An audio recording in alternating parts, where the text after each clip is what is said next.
He's dressed like bro jock frat boy. I look like Peter Pan.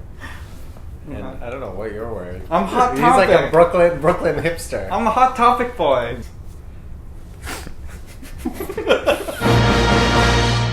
Hey, I'm Soman. And I'm Jun. I'm Scott. Welcome to another maybe goat themed edition of EverNever. We're back! Scottie's back in New York City. True or false?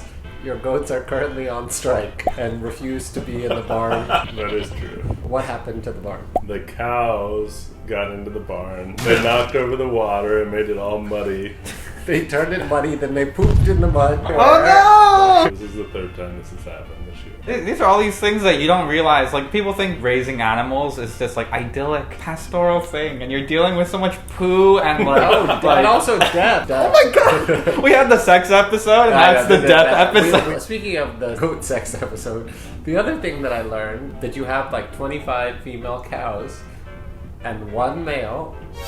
I think I have a video of the bull. No! One male, and every year all 25 females are pregnant. And I'm like, how is that possible? And then Scott's just like points at the one bull. And my question is always, well, what if the bull doesn't like one of the females?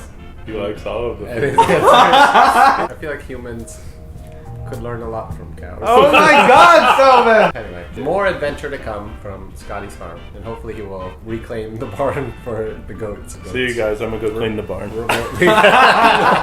Okay, so that was the adventures on Scottie's farm.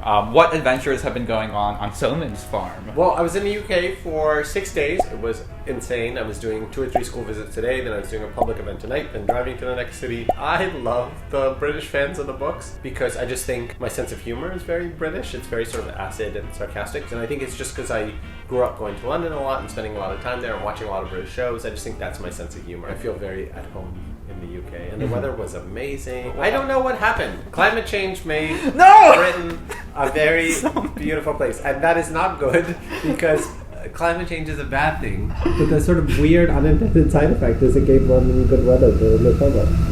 We're moving on. So the coolest part about the UK was we got to do this huge event in London at Waterstones Piccadilly, which is really sort of the big bookstore in London. And we got to have most of the Young movie cast who lives in London come. I did my event with Kit Young. We had everyone from Freya, who plays Hester, to Caitlin, who plays Dot, Misha, who plays Nicholas, and Oliver, who plays Tristan. Halfie dropped in and gave everyone a sneak peek of the key that unlocks your finger glow. And it was really one of the most fun events I've ever gotten to do. And in fact, I did the signing, right? And the signing lasted about an hour. And I told the kids, I'm like, look, some of the actors might stick around to sign your books, right? And they were all in the room still while I was signing. And I kept waiting for the actors to leave because I was throwing a party afterwards.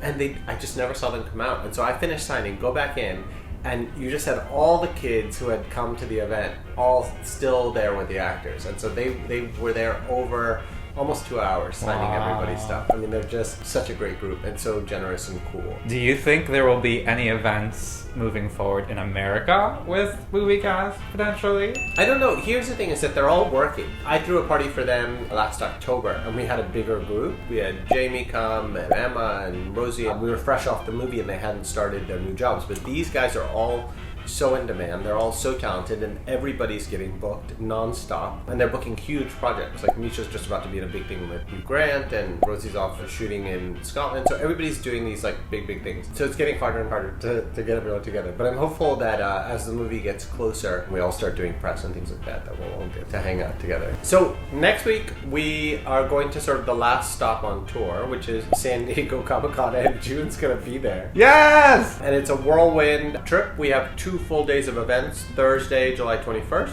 and then Sunday, July 24th. July 21st on the Thursday, I have a panel, and then I'm doing a signing at the Netflix booth where we're going to be giving out signed movie posters. It's only for the first 150 people.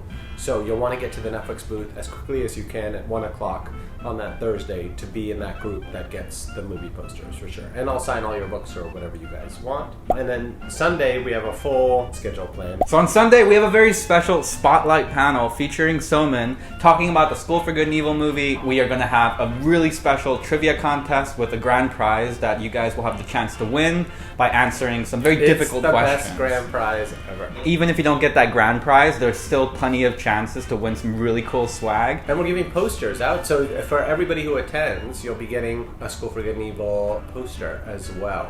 So that's for all attendees in the room. And the other cool thing about this event is this event was planned for 2020 to celebrate the end of the series, and it was going to be this sort of big blowout for the School for Good and Evil. And Comic-Con got canceled because of COVID for literally 2 or 3 years. And this is the first time back, and so they just moved the spotlight to this year. Perfect timing for the movie.